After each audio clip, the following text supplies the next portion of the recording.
اللهم اغفر للمؤمنين والمؤمنات والمسلمين والمسلمات الأحياء منهم والأموات تابع اللهم بيننا وبينهم بالخيرات إنك مجيب الدعوات إنك على كل شيء قدير.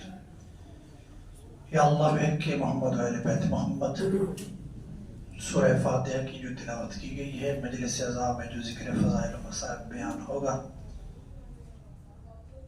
نیاز امام حسین کا جو بندوبست کیا گیا اس کا ثواب، 14 مرتبہ ختم قرآن مجید کا ثواب اور 72 دفعہ سورہ یاسین کی تلاوت، اس کا ثواب مرحوم و مغفور محمد ارشد جعفری، زوار ارشد محمود اور جملہ تمام سادات و مرحومین کی ارواح کو اس کا ثواب حساب فرما.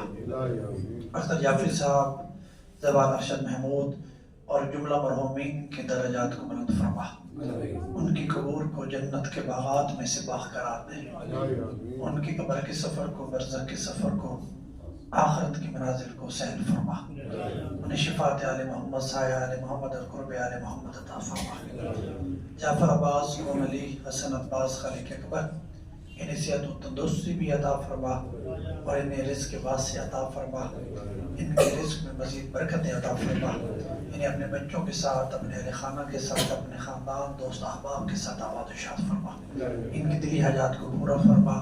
ان کے حال کو خوشحال اور مستقبل کو محفوظ بنا. ناگہانی اور اچانک مسائل سے محفوظ فرما. حج و زیارات کی سعادتوں سے مشرف فرما. کون علی، خالق اکبر، ان کی گود کو آباد فرما. انہیں اولاد نرینہ عطا فرما. اور بھی جتنے جملہ مومنین ہیں جن کے پاس اولاد کی نعمت نہیں ہے، خالق اکبر ان کی گودوں کو آباد فرما. کون علی، اس کے علاوہ حاجی شوکت علی اسدی صاحب، خالق اکبر انہیں نواسے کی نعمت عطا فرما. سرکار حجت کے ظہور میں تجلیل فرما. ان تمام دعاؤں کی قبولیت کے لیے باعث بلند صلوات.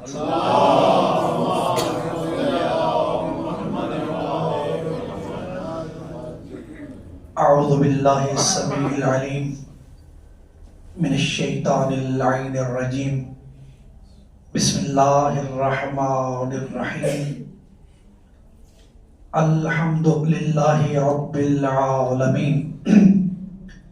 الصلاة والسلام علی النبی الأمی القرشی الابتحی المکی المدنی العربی السراج المزی والکوكب الدری صاحب الوقار والسکینہ المدفون بأرض المدینہ الرسول المسدد والمصطفى الامجد المحمود الاحمد محبوب الہ رب العالمین بالقاسم محمد.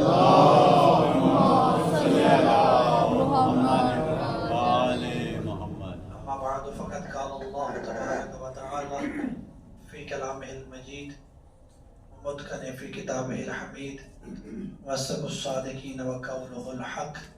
بسم اللہ الرحمن الرحیم. وَإِنَّ مِن شِيَّتِهِ لَإِبْرَاهِيمَ فقال رسول اللہ صلی اللہ علیہ وآلہ وسلم من كنت مولاه فهذا علی مولا. صلوات.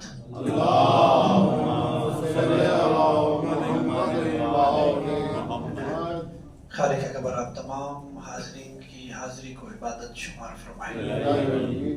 جو حاجات لے کے بارگاہ خداوندی میں آپ حاضر ہوئے ہیں، اللہ آپ کی دلی حاجات کو پورا فرمائے. شہدائے شاہ نجف، شہدائے ملت جعفریہ، خالق اکبر ان کے درجات کو شہدائے کربلا کے ساتھ معشوق فرمائے. حجت الاسلام والمسلمین جناب قبلہ سید بشار حسین صاحب، خالق اکبر ان کے زحمات کو اپنی بارگاہ میں قبول فرمائے. سرکار حجت کے ظہور میں تاجیل فرمائے. ان تمام دعاؤں کی قبولیت کے لیے ایک مرتبہ بواز بلند صلوات.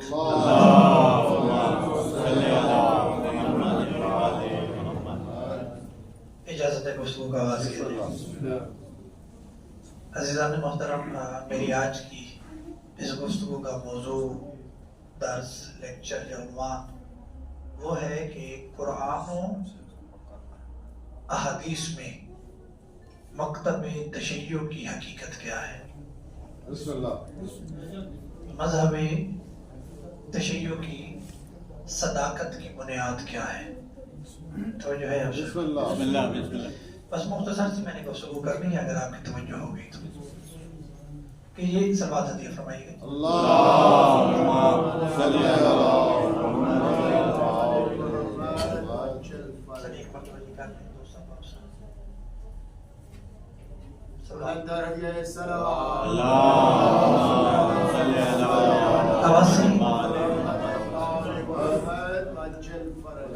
ٹھیک ہے، آواز سے صلوات ہدیہ فرمائیے گا۔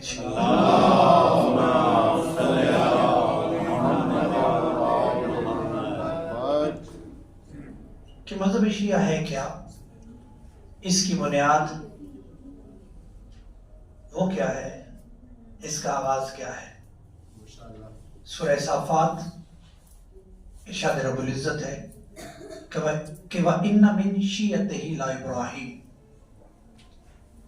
کہ تحقیق ابراہیم شیعوں میں سے ہے۔ سادہ سا ترجمہ ہے، میں نے کر دیا، آپ نے سن لیا۔ اس کی تفسیر کیا ہے یہ بعد میں بیان کرتا ہوں، لیکن ترجمہ کیا ہے کہ ابراہیم شیعوں میں سے ہے۔ جب ہم یہ ترجمہ کرتے ہیں تو ہمارے جو برادران ہیں ان کی طرف سے اعتراض آتا ہے کہ شیعہ علماء لفظ شیعہ کا معنی صحیح نہیں کرتے، لفظ شیعہ کا ترجمہ صحیح نہیں کرتے۔ تو ہمارے علماء نے ان کے جواب میں یہ کہا کہ ہم کرتے ہی نہیں ترجمہ، آپ ہی ترجمہ کرتے کہ شیعہ کا معنی ہے کیا۔ ہم لفظ شیعہ کا ترجمہ ہی نہیں کرتے، جو ترجمہ آپ کریں ہمیں قبول ہے، لیکن شرط یہ ہے کہ جو بھی ترجمہ آپ کریں گے وہی معنی ابراہیم کے لیے بھی تسلیم کرنا ہوگا، جو بھی آپ ترجمہ کریں۔ پھر لغات العرب میں جائیں، المنجد جو بھی ہماری عربی کی زبان کی کتابیں ہیں ان میں جائیں اور جا کے دیکھیں کہ شیعہ کا معنی کیا ہے۔ تو ہر ایک نے لکھا ہے کہ شیعہ کا معنی ہے گروہ، شیعہ کا معنی ہے جماعت، شیعہ کا معنی ہے پارٹی، شیعہ کا معنی ہے ایک فرقہ، شیعہ کا معنی پیروی کرنے والا، تابعداری کرنے والا، مددگار۔ میری بات آپ تک پہنچ رہی ہے؟ یعنی کہ شیعہ کا معنی کیا لکھا گیا ہے لغوی، کہ شیعہ کا معنی یا گروہ ہے، جماعت ہے، پارٹی ہے، فرقہ ہے، پیروی کرنے والا ہے، تابعداری کرنے والا ہے، مددگار۔ لیکن جہاں پہ انہوں نے یہ معنی لکھا ہے شیعہ کا، وہاں پہ انہوں نے وضاحت بھی کی ہے کہ ہر گروہ شیعہ نہیں، ہر فرقہ شیعہ نہیں، ہر جماعت شیعہ نہیں، ہر پیروی کرنے والا شیعہ نہیں ہوتا، ہر مدد کرنے والا شیعہ نہیں۔ تو پھر شیعہ ہے کون؟ کہ نہ ہر جماعت شیعہ ہوتی ہے، نہ ہر گروہ شیعہ ہوتا ہے، نہ ہر پارٹی شیعہ ہوتی ہے، نہ پیروی کرنے والا ہر شیعہ ہوتا ہے۔ تو پھر شیعہ ہوتا کون ہے؟ تو ہر ایک نے لکھا ہے کہ شیعہ وہ ہوتا ہے جو بعد از پیغمبر علی اور اولاد علی کی تعظیم کرے اور نبی کے بعد علی کو خلیفہ بلا فصل تسلیم کرے، وہ شیعہ۔ اہل بیت کی شان میں ہدیہ صلوات،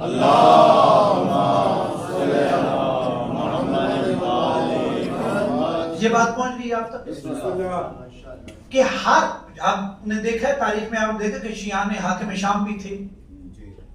اس کا مطلب کہ ہر گروہ شیعہ نہیں، جو کسی کی تابعداری کرتا ہے وہ شیعہ نہیں۔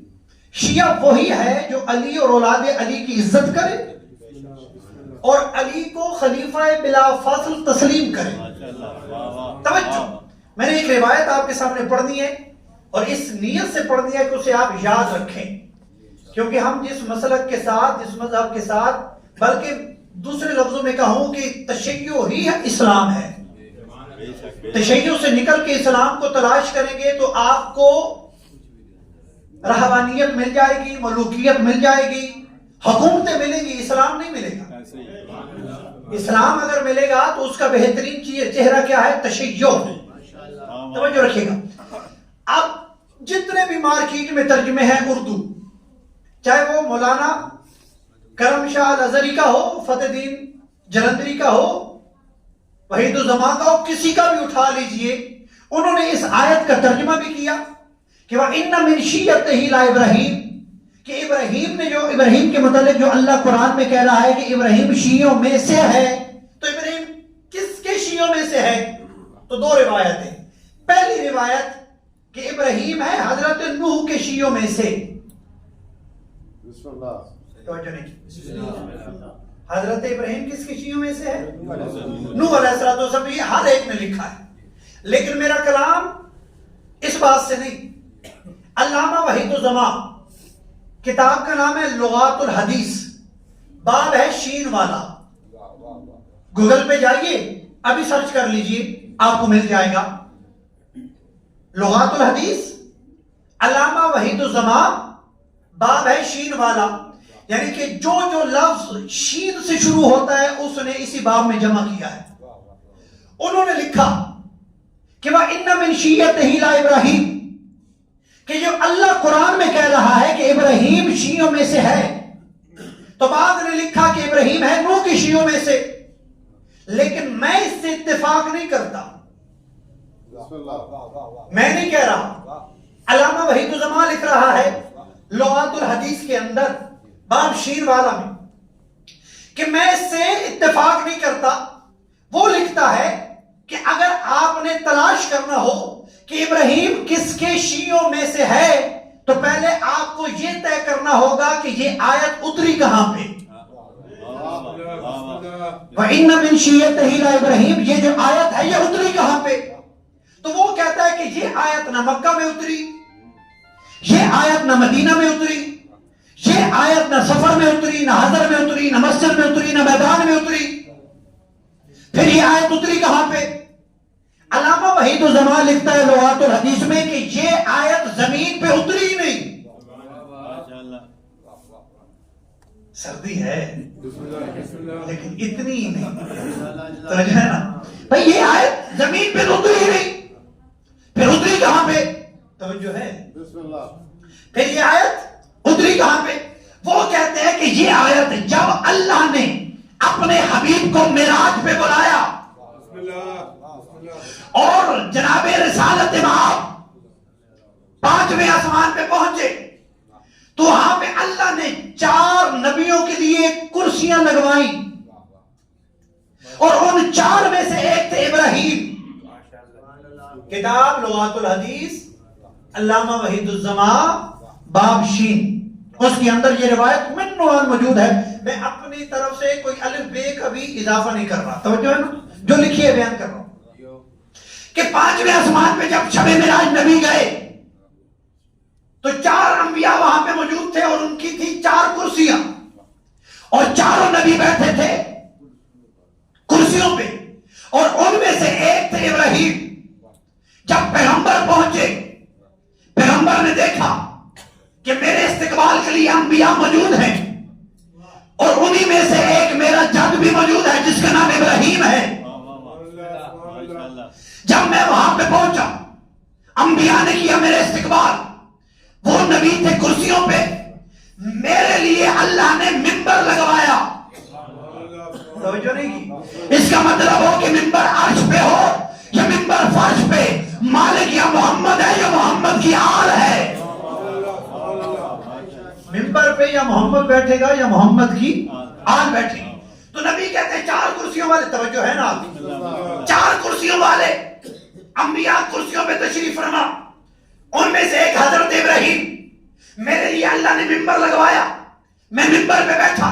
جب کچھ دیر کے بعد لغات الحدیث، میں بار بار یہ اس لیے کہہ رہا ہوں کہ آپ بھول نہ جائیں، لغات الحدیث علامہ وحید الزمان باب شین، اس کے اندر لکھتے ہیں کہ کچھ دیر کے بعد حضرت ابراہیم نے اپنی دائیں جانب دیکھا کہ حضرت ابراہیم کو نظر آیا کہ ایک نوری ناکا ہے اور اس پہ ایک نوری سوار ہے۔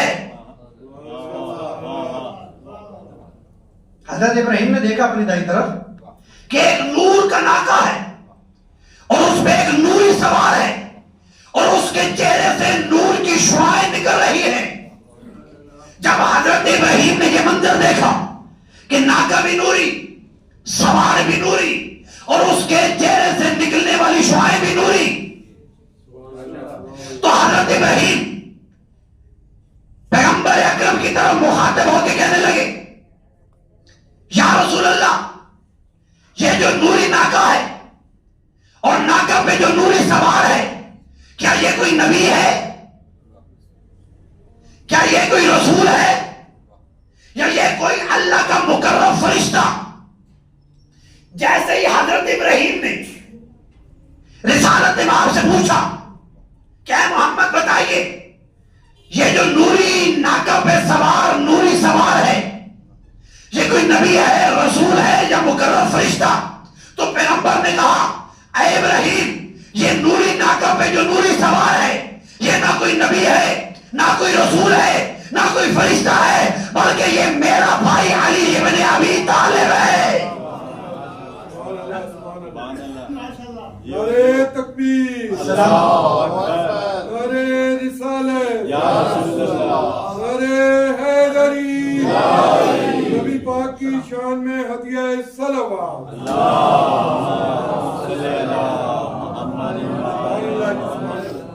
کون ہے؟ میرا بھائی علی ابن ابی طالب. حضرت ابراہیم نے، توجہ، علامہ وحید الزمان لکھتے ہیں کہ حضرت ابراہیم نے پھر دوسرا سوال کیا کہ اے محمد، یہ نوری ناکا پہ جو نوری سوار ہے یہ تو ہیں آپ کے بھائی، لیکن یہ بتائیے یہ جو ان کے چہرے سے نوری شعاعیں نکل رہی ہیں یہ کون ہیں؟ تو رسالت مآب نے کہا یہ ہیں علی کے شیعہ. توجہ نہیں کیا آپ نے. علامہ وحید الزمان کہتے ہیں کہ جب حضرت ابراہیم نے پیغمبر اکرم سے پوچھا اور پیغمبر اکرم نے بتایا کہ یہ جو نوری سوار ہے اور نوری ناکا پہ سوار ہے یہ نہ کوئی نبی ہے، نہ کوئی رسول ہے، نہ کوئی فرشتہ ہے، بلکہ میرا بھائی علی ابن ابی طالب ہے، اور جو اس کے چہرے سے شعاعیں نکل رہی ہیں یہ علی کے شیعوں کا نور ہے. تو علامہ وحید الزمان کہتے ہیں کہ جیسے ہی حضرت ابراہیم نے پیغمبر اکرم کی زبانی یہ جملہ سنا تو حضرت ابراہیم کے دل میں شوق پیدا ہوا اور حضرت ابراہیم نے کہا اے محمد، اگر علی اور علی کے شیعوں کی اتنی عزت اللہ نے رکھی ہے تو پھر میرے لیے دعا کیجئے کہ اللہ بھی مجھے علی کا شیعہ بنائے.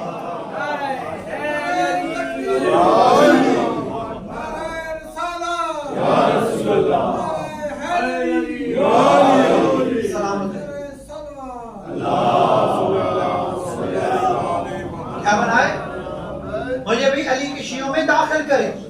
علامہ وحید الزمان نے یہاں پہ بات روکی نہیں، وہ بات کو آگے بڑھاتے ہیں کہ جیسے ہی ابراہیم کو نے دیکھا کہ علی اور علی کے شیعوں کی یہ شان ہے تو پیغمبر سے کہا، بلکہ انہوں نے جناب ابراہیم کی دعا کے جملے بھی نقل کیے. انہوں نے کہا لغات الحدیث کے اندر کہ پیغمبر سے بھی کہا ابراہیم نے کہ اے محمد میرے لیے بھی دعا کر کہ پھر اللہ بھی مجھے علی کی شیعوں میں داخل کرے، اور اس کے بعد خود دعا بھی کی کہ اللہم اجعلنی من شیعت علی، کہ اے اللہ مجھے علی کا شیعہ بنا. توجہ نہیں کی، اے اللہ مجھے علی کا شیعہ بنا.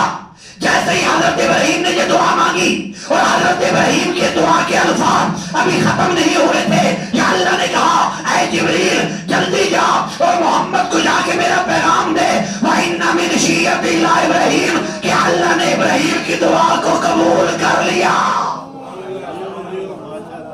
کہ بے شک ابراہیم علی کے شیعوں میں سے. یہ ہماری کتاب ہی نہیں، یہ ہمارا حوالہ ہی نہیں. دعا مانگی ابراہیم نے کہ اے اللہ مجھے علی کے شیعوں میں داخل کر.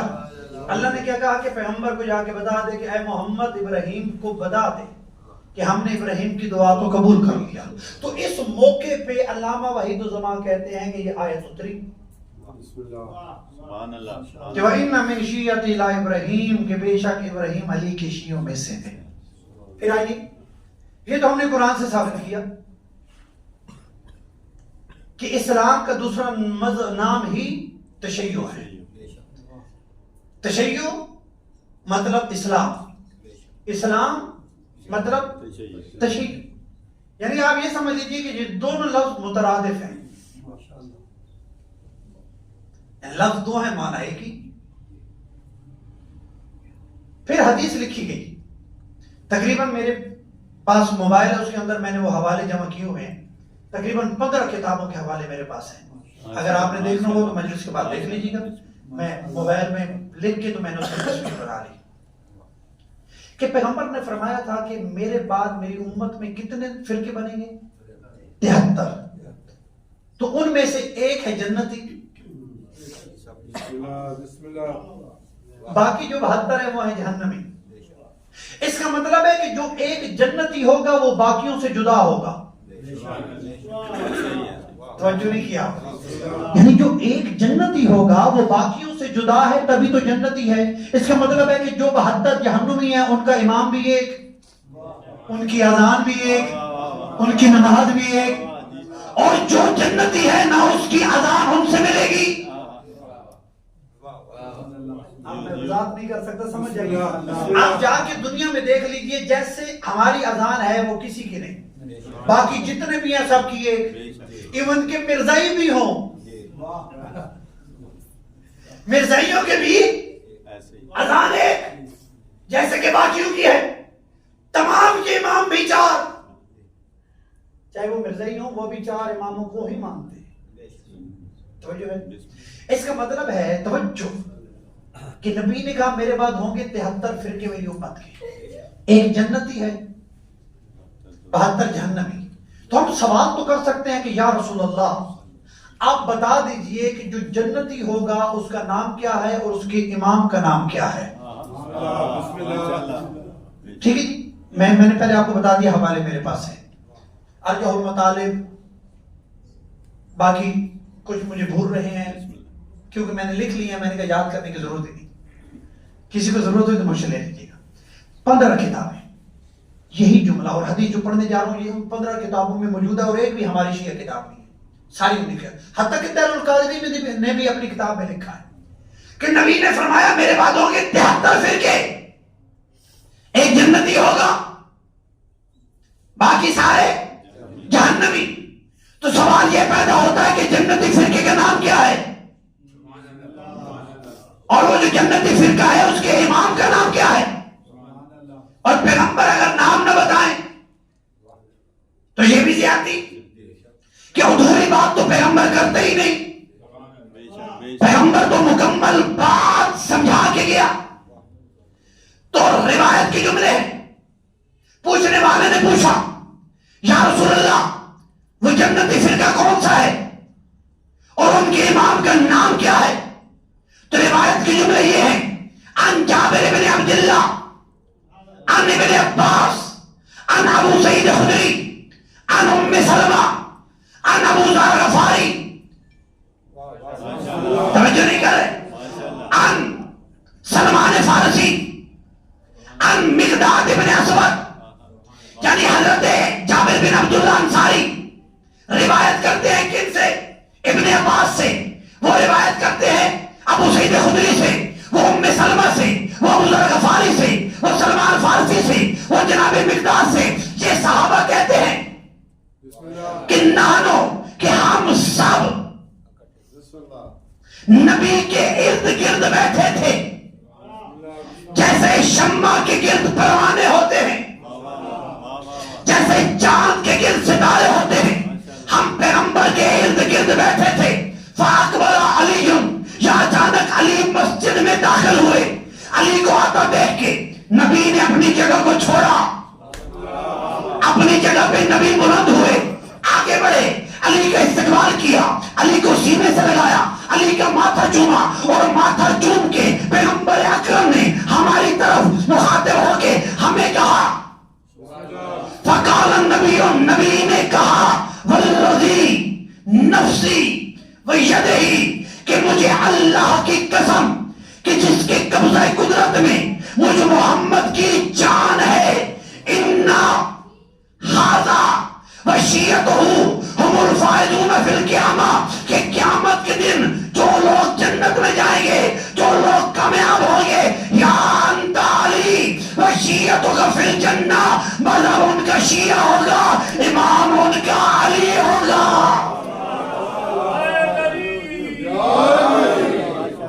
نعرہ تکبیر، نعرہ رسالت، نعرہ حیدری، اہل بیت کی شان میں ہدیہ صلوات۔ سبحان اللہ جی، سبحان اللہ۔ مذہب ان کا کیا ہوگا؟ شیعہ۔ امام ان کا ہوگا علی۔ بسم اللہ۔ مذہب کیا ہوگا بولیے گا؟ شیعہ۔ امام ہوگا ان کا علی۔ اور پھر روایت جہاں پہ رکی نہیں، پیغمبر نے کہا، ابھی وہ بھی عربی چھوڑا ہوں، صرف ترجمہ کر رہا ہوں۔ پیغمبر نے فرمایا کہ اے جابر بن عبداللہ انصاری، یا جتنے بھی بیٹھے تھے سب کو خطاب کر کے پیغمبر نے فرمایا، چاہے کوئی بندہ بھی ہو، چاہے وہ مکی ہو چاہے وہ مدنی ہو، چاہے وہ مہاجر ہو چاہے وہ انصار ہو، چاہے وہ عربی ہو چاہے وہ عجمی ہو، چاہے وہ صحابی ہو چاہے وہ تابعی ہو، کوئی بھی ہو، اگر وہ پوری زندگی نیکیاں کرے، گناہ نہ کرے، ہر نبی اور ہر رسول کو مانے، ان کا انکار نہ کرے، رات کو اٹھ اٹھ کر عبادت کرے اور تھکے بھی نہ، پورا سال روزہ رکھے اور کوئی دن روزے کے بغیر نہ گزارے، ہر سال حج پہ جائے، سنتی حج بھی نہ چھوڑے، اگر کوئی بندہ کعبہ کا دوڑ دوڑ کے طواف کرے اور نہ تھکے، کوئی بندہ اڑتا ہوا ہوا میں آئے اور گرے بھی نہ، وہی بندہ سمندر عبور کر جائے اور اس کے کپڑے گیلے بھی نہ ہوں، توجہ نہیں کر رہی، اگر کوئی بندہ ہزاروں سال اپنی زندگی نیکی کے ساتھ گزارے اور کبھی گناہ نہ کرے، یتیموں کو غریبوں کو تلاش کر کر کے ڈھونڈ ڈھونڈ کے انہیں شہد سے کھانا کھلائے، دال سے نہ، اگر کوئی بندہ کسی انسان کو، یتیم کو، فقیر کو، غریب کو ریشم کا لباس دے، کھدر کا نہ، پھر ہوگا کیا؟ پیغمبر نے کہا کہ اگر کوئی شخص اتنی عبادتیں کرے اور اتنی عبادتوں کے بعد صفا و مروہ کے درمیان مظلومیت کی حالت میں قتل ہو جائے، کعبے کی دیوار کے ساتھ دفن ہو جائے، اگر وہ میرے بھائی علی سے محبت نہیں کرتا تو اس کی موت اور حیوان کی موت میں کوئی فرق ہی کوئی نہیں۔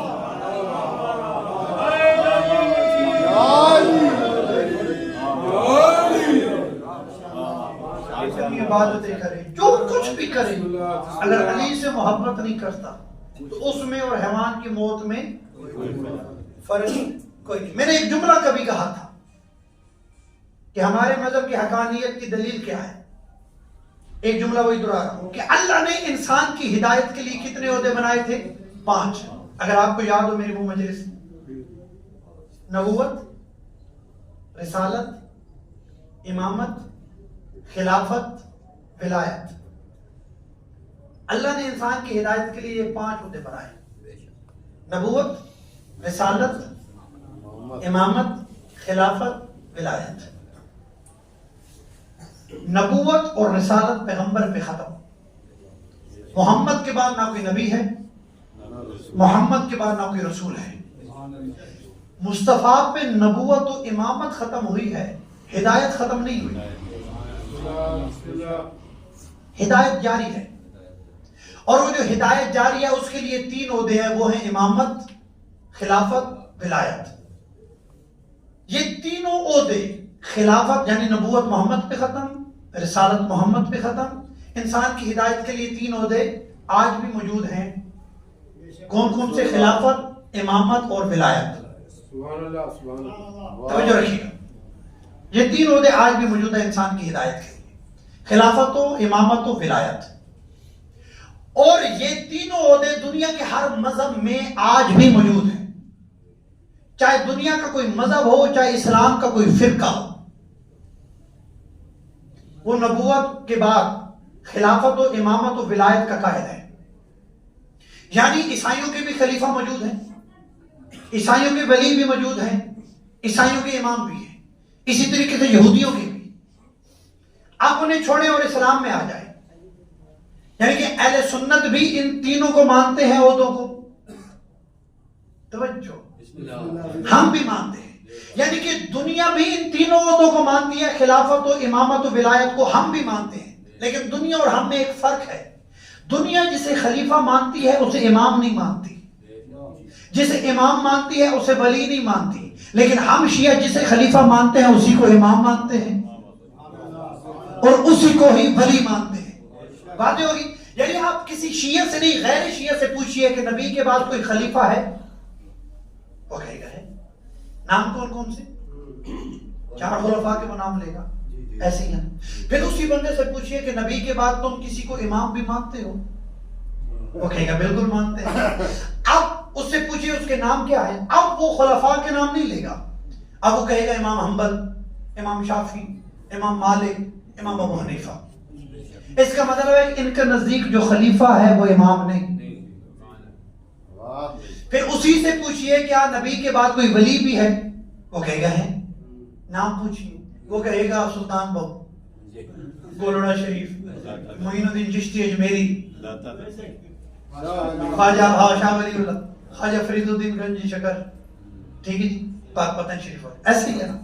اس کا مطلب کیا ہوا کہ دنیا کے ہر مذہب میں جو خلیفہ ہے وہ امام نہیں، اور جو امام ہے وہ ولی نہیں۔ خدا کی قسم ہے، ہم میں اور دنیا میں فرق یہ ہے کہ دنیا کے نزدیک جو خلیفہ ہے وہ امام نہیں، جو امام ہے وہ ولی نہیں، لیکن مذہب شیعہ کے خلاف کے نزدیک جو خلیفہ ہے وہی امام ہے، جو امام ہے وہی ولی ہے۔ کیسے؟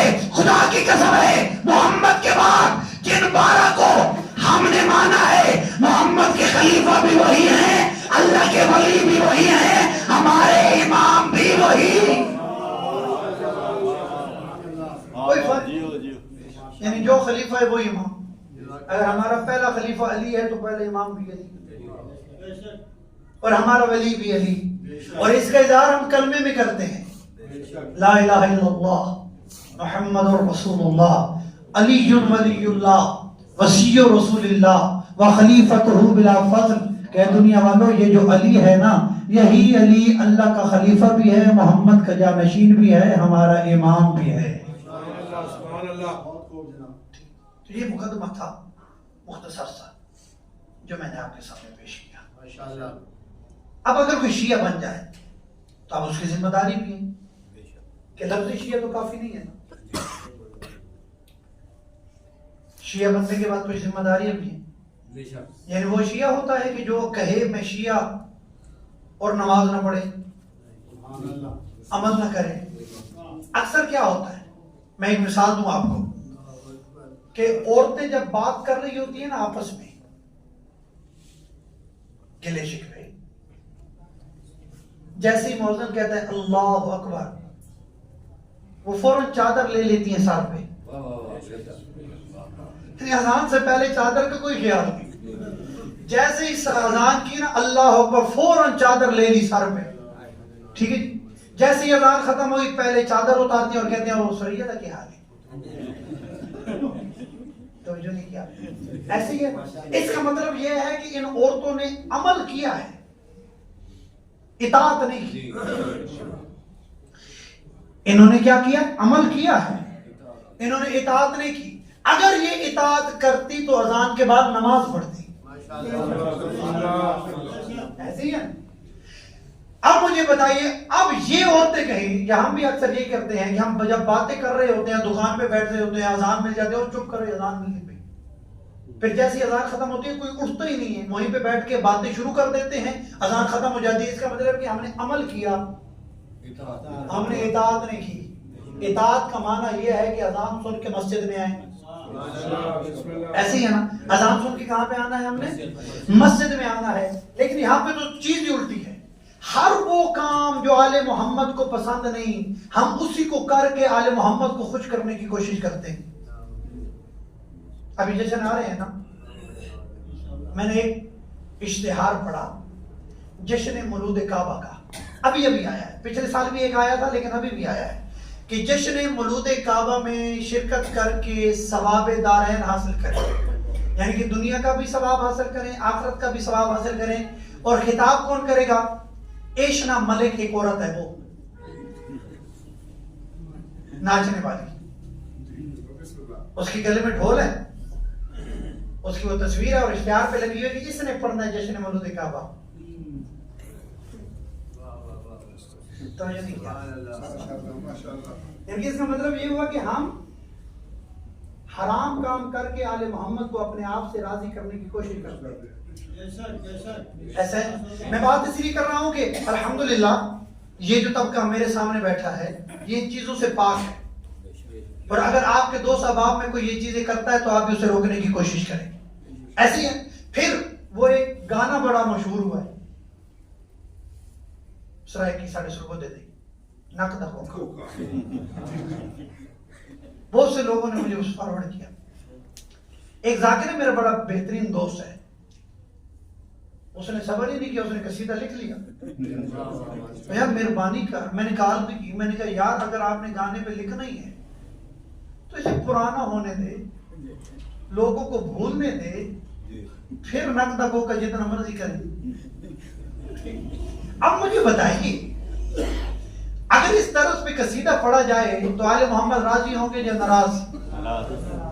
یقیناً ناراض ہوں گے. تو میں ایک جملہ کہا کرتا ہوں کہ اے دنیا والوں, ڈھول بجانے سے, ناچنے گانے سے آل محمد راضی نہیں ہوتے, آل محمد سجدہ کرنے سے راضی ہوتے ہیں. آل محمد قرآن پڑھنے سے راضی, آل محمد اطاعت کرنے سے راضی ہوتے ہیں. اگر آپ اپنی مرضی کی اطاعت کریں گے تو شیطان کہلوائیں گے. شیطان نے بھی تو اپنی مرضی کی ہی اطاعت کا کہا تھا نا کہ اے اللہ یہ نہ کروا. اطاعت تو وہی ہوگی جو اللہ کہے گا. عزیزان محترم, تشیع کہلوانا آسان ہے. وہ ایک روایت ہے بڑی مشہور و معروف, امام رضا علیہ السلام کی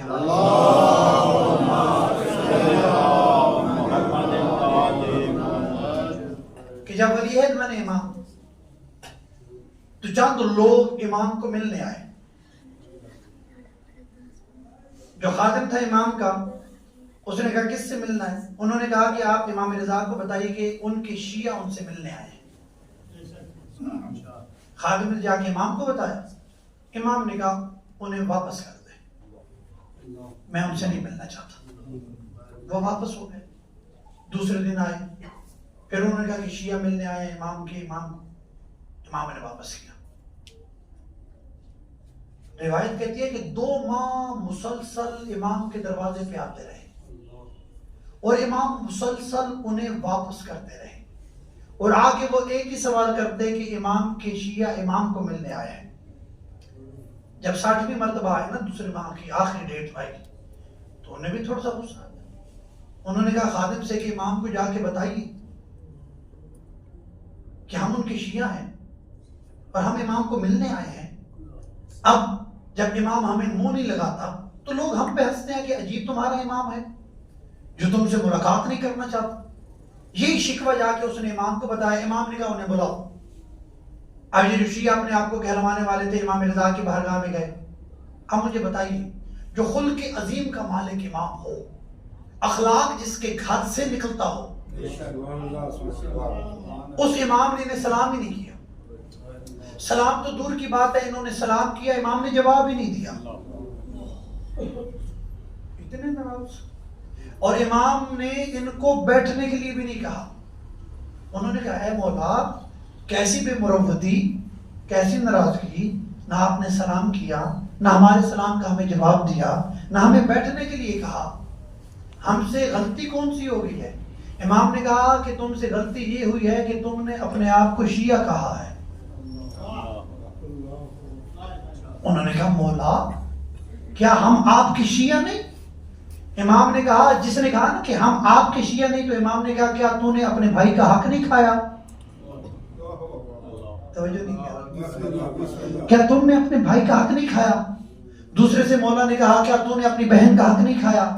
تیسرے سے کہا تو نے کیا اپنے دوست کا حق نہیں کھایا؟ تو نے اس کی زمین پہ قبضہ نہیں کیا؟ تو نے اس کا حق نہیں مار لیا؟ سب شرمندہ، توجہ، اور سب نے اقرار کیا کہ ہم نے یہ غلطیاں کی ہوئی ہیں۔ تو امام نے کہا جس کے اندر یہ غلطی ہو تو پھر وہ شیعہ نہیں،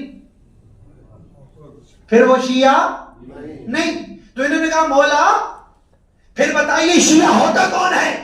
تو امام نے کہا تم شیعہ نہیں ہو، علی کا شیعہ حسن ہے۔ توجہ نہیں کی؟ علی کا شیعہ حسین ابن علی ہے، علی کا شیعہ ابو ذر، مقداد، قنبر، سلمان ہے۔ تو انہوں نے کہا مولا پھر ہم کیا ہیں؟ مولا نے کہا تم ہو محب، محبت کرنے والے۔ تو جب انہوں نے کہا نا کہ اے مولا ہم سے غلطی ہو گئی کہ ہم ہیں علی کے محب، پھر مولا نے انہیں سلام بھی کیا، ان کے سلام کا جواب بھی دیا، انہیں کھانا بھی کھلایا اور زمین پہ بیٹھنے کا بھی کہا۔ اب محاسبہ تو ہم نے کرنا ہے، کیا ہم شیعہ ہیں یا محب؟ یقیناً ہم محب ہیں، ہم شیعہ نہیں۔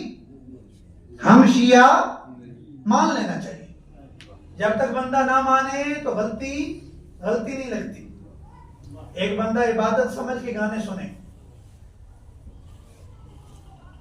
موسیقی روح کی غذا ہے، تو غذا سمجھ کے بندہ موسیقی سنے تو وہ چھوڑے گا؟ بھئی غذا بھی کوئی چھوڑتا ہے؟ تو جب وہ یہ سوچے گا کہ موسیقی سننے سے اللہ اور رسول ناراض ہوتے ہیں تب ہی تو چھوڑے گا نا۔ تو پہلے ہمیں تسلیم کرنا چاہیے کہ ہم شیعہ نہیں ہیں، ہم محب ہیں۔ شیعہ تب ہو گیا، مجھے بتائیے کھل کے میں بات کروں گا، مجھ سمیت کتنے ہیں کہ جو جھوٹ بولتے ہیں؟ تقریباً، اور جھوٹ بولنے کے الگ الگ لیول ہیں۔ مثال کے طور پہ میں جھوٹ اس طریقے سے بولوں گا بالفرض محال، اللہ مجھے معاف کرے، میں مجلس پہ جا رہا ہوں، شاہ جی کتنے پڑے ہو؟ اے بات 2 منٹ ہے، بعد میں گھنٹہ لا دے ہوں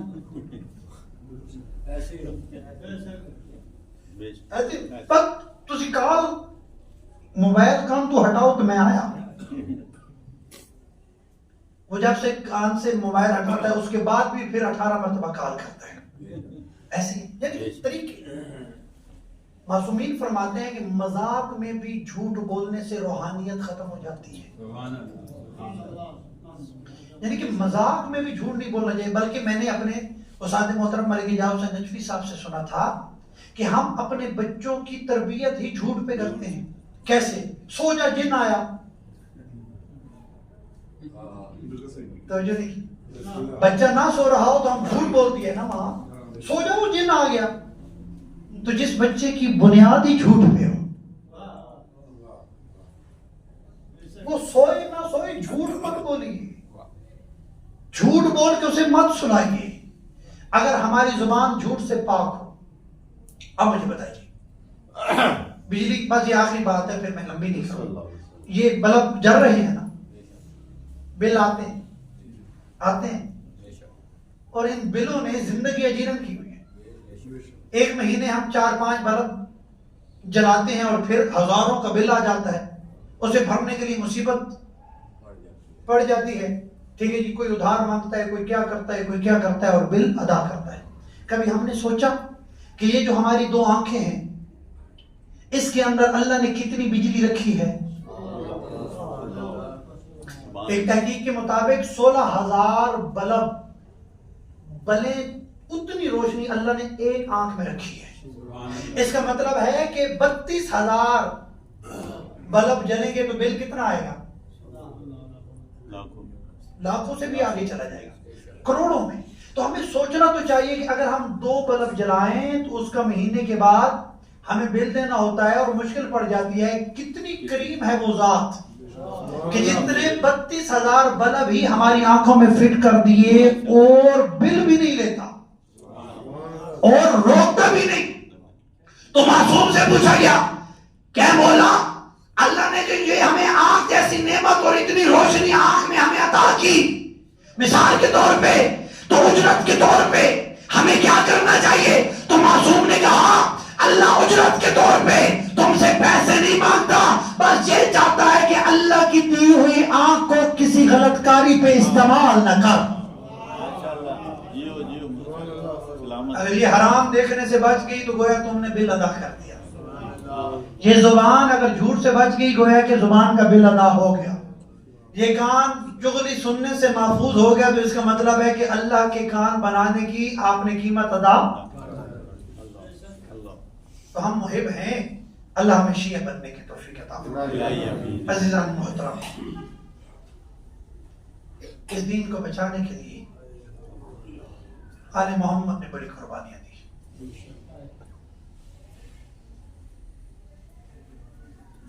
رات جشن کی ہے، لیکن ایک جملہ مرحومین کے درجات کی بلندی کے لیے، بڑا پرانا جملہ آپ سنتے ہیں کہ دین کو بچانے کے لیے کسی نبی کے بیٹے اتنے نہیں اجڑے جتنے علی کی بیٹیاں اجڑی۔ بس ایک جملہ، بھائی مروا کے، چادر لٹوا کے، بال کھلوا کے، ہاتھ بندھوا کے، بھائی کی لاش پہ پرسہ دیے بغیر کربلا سے گئی کوفہ، کوفہ سے پہنچی شام، 15 اذانیں علی کی بیٹی نے بغیر چادر کے سنی۔ علماء نے لکھا کہ جہاں سے پاؤں اٹھاتی تھی زمین کا رنگ تبدیل ہو جاتا تھا۔ شامیوں کا رش، طبل بج رہے ہیں، شراب پی جا رہی ہے، اتنے ناپاک ماحول میں آئے تطہیر کی مالک بی بی، اجرکم اللہ، بے بس ہو کے کھڑی ہے مجمع عام میں۔ یہ 3 دن کے بعد شراب کے نشے میں مست ہو کے تخت پہ بیٹھ کے یزید شمر کو مخاطب کر کے کہتا ہے، شمر بتاؤ اس بھرے مجمع میں علی کی بیٹی زینب کہاں؟ اللہ، میرا پڑھ لینا آسان ہے، آپ کا سن لینا بھی آسان ہے۔ اللہ جانے سجاد کے دل پہ کیا گزری ہوگی کہ اتنی ناپاک زبان پہ اتنا طاہر و مطہر نام آیا۔ اب علماء نے لکھا ہے، جیسے کہا نا کہ اس بھرے مجمع میں علی کی بیٹی زینب کہاں ہے، یا شمر نے ایک تازیانہ اٹھایا اور ہاتھ کا اشارہ کر کے کہا کہ اے یزید، وہ جو بیبیوں کی جھرمٹ میں کونے میں کھڑی ہے نا، آپ نے محسوس نہیں کیا؟ خدا کی قسم ہے، بندہ اس وقت مر جاتا ہے کہ جب اپنی ماں اور بہن کے ساتھ کسی جگہ سے گزرے اور کوئی غیر محرم اس کی ماں کی طرف اشارہ کر کے کہے کہ وہ جو جا رہی ہے یہ فلاں کی ماں ہے۔ اللہ جانے زین العابدین نے یہ جملہ کیسے سنا ہوگا۔ اب اتنا نہیں، یزید یہاں پہ رکا نہیں، کہا کہ وہ جو کونے میں بیبیوں کی جھرمٹ میں کھڑی ہے وہ علی کی بیٹی زینب ہے۔ یزید نے کہا اگر وہ علی کی بیٹی زینب ہے تو اس زینب سے میرا تعارف کروا۔ اب یزید کے حکم پہ شمر نے تازیانہ اٹھایا، کونے کی طرف بڑھنا شروع کیا۔ اب اس نے تازیانہ اٹھاتے ہوئے جب بڑھنا شروع کیا تو بیبیوں نے جناب زینب کے گرد گھیرا تنگ کر لیا۔ اب جب اس نے دیکھا نا کہ بیبیوں نے جناب زینب کو گھیرے میں لیا ہوا ہے، اس نے تازیانہ اٹھایا، ایک ایک بیبی کو تازیانہ اجرکم اللہ تازیانہ مار کے جناب زینب سے جدا کرنا شروع کیا۔ جب تمام بیویاں جناب زینب سے جدا ہو گئی، آخر پہ جناب فضہ رہ گئی۔ اب اس نے ارادہ کیا کہ فضہ کو تازیانہ مار کے زینب سے جدا کرے۔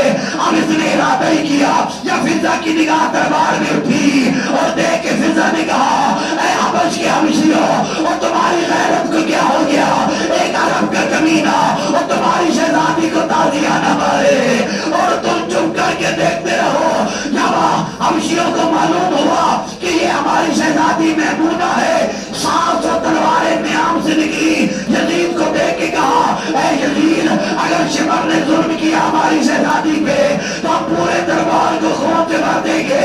یہ جملہ سنا علی کی بیٹی نے مدینہ کی طرف منہ کیا اور منہ کر کے کہا اے نانا محمد ذرا مدینہ چھوڑ, ذرا شام آ. وہ ایک فضا ہے اور جسے بچانے کے لیے اتنے لوگ, اور ایک تیری بیٹی ہے اور جس کے بال کھلے. اجرکم اللہ. بڑی مقبول مجلس, میں چھوڑ رہا تھا لیکن چھوڑ نہیں رہا. ایک جملہ اور پڑھوں گا, اپنے اپنی حاجات کو اپنے دل میں رکھیے اور اگلا جملہ سنیے. شراب کے نشے میں مست ہو کے تخت پہ آ کے جب بیٹھا نا تو اس کی بیوی تھی ہندا. اس نے کہا اے یزید میں بھی ان قیدیوں کا تماشا دیکھنا چاہتی. یزید کو غصہ, اس نے کہا تو ہے میری زوجہ, دربار کا ماحول ٹھیک نہیں اور میری غیرت گوارا نہیں کرتی کہ تو اس نجس ماحول میں آ کے ان قیدیوں کا تماشا دیکھے. آپ نے محسوس نہیں کیا کیا حیثیت ہے ہندا کی؟ وہ تو اس دربار میں نہیں آ سکتی, اللہ جانے علی کی بیٹیاں. اجرکم اللہ. اس نے ضد کی. یزید نے کہا صبر کر, مجھے پردے کا بندوبست کرنے دے. مخملی پردہ لگوایا گیا, پیچھے تخت رکھا گیا, تخت کے اوپر آ کے یزید کی زوجہ اور بیٹی بیٹھی. اب جیسے ہی زوجہ بیٹھی نا, جناب زینب نے جناب سجاد کی پشت پہ پیشانی رکھ کے کہا اے سجاد اب زینب پہ مشکل وقت آ گیا ہے. اجرکم اللہ. جناب سجاد نے کہا اے پھپھی اماں, کربلا کا میدان, کوفہ کے بازار, کوفہ کے چوک, کوفہ کی پیشیاں, تم نے یہ جملہ نہیں کہا کہ اب زینب پہ مشکل وقت آ گیا ہے. اب ایسی کون سی مصیبت آئی ہے کہ جو آپ سے برداشت نہیں ہو رہی؟ روز کے علی کی بیٹی نے کہا اے سجاد ذرا سر اٹھا اور سامنے دیکھ, وہ جو تخت پہ بیٹھی ہے جس کا نام ہندا ہے, یہ وہی ہے جو کوفہ میں مجھ سے قرآن پڑھا. اجرکم اللہ. قرآن پڑھا کرتی تھی. اتنا کہنا تھا یا ہندا نے کہا اے یزید میں صرف دیکھنا نہیں, ان قیدیوں سے میرا تعارف بھی کروا. اجرکم اللہ. اب شمر نے حکم دیا, یزید نے حکم دیا شمر کو. شمر آگے بڑھا, اس نے رسی اٹھائی. رسی ایک تھی,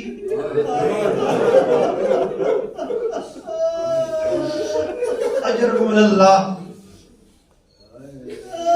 اللہ آپ کے آنسو کو آہو بکا کو قبول کرے, اللہ مرحومین کے درجات کو بلند کرے. رسی ایک, قیدی پورا قافلہ. اس نے رسی کو حرکت دی, صرف رسی حرکت میں نہیں آئی, پورا قافلہ حرکت میں آیا. ہندا کے سامنے سے جناب باقر گزرے, جناب سجاد گزرے. جب جناب زینب گزرنے لگی نا, ہندا نے تخت چھوڑا. تخت چھوڑ کے ہندا آگے بڑھی اور بڑھ کے کہنے لگی اے قیدی بی بی ذرا رک. آپ نے محسوس نہیں کیا یزید کی بیوی پردے کے اندر, علی کی بیٹی بغیر چادر کے, یزید کی بیوی تخت کے اوپر, علی کی بیٹی زمین کے اوپر. روکا نا کہ اے قیدی بی بی رک اور مجھے بتا تیرے وطن کا نام کیا ہے. جیسے ہی وطن کا نام آیا نا, بی بی نے کہا اے ہندا میرے وطن کا نام مدینہ ہے. مدینے کا نام آنا تھا, ہندا سے رہا نہ گیا, آگے بڑھی اور آگے بڑھ کے کہنے لگی اے قیدی بی بی کیا تو اس مدینہ سے آئی ہے اور جس مدینہ میں میرا مرشد حسین. اللہ اکبر اللہ اکبر. اور کیا تو اس مدینہ سے آئی ہے اور جس مدینہ میں میرا مرشد حسین رہتا ہے؟ اور بی بی نے کہا ہندا اور میں اسی مدینہ سے آئی ہوں جس مدینہ میں تیرا مرشد حسین رہتا ہے. اب کھل ملی بچی, اس کی دل کے اندر تڑپ اٹھی, آگے بڑھی اور آگے بڑھ کے کہنے لگی پھر رک اے قیدی بی بی رک, رک کے مجھے بتا اگر تم میرے مرشد حسین کے مدینہ سے آئی ہے تو پھر مجھے بتا میرے حسین کا ایک بیٹا تھا نام جس کا علی اکبر تھا, اب تو جوان ہو گیا ہوگا,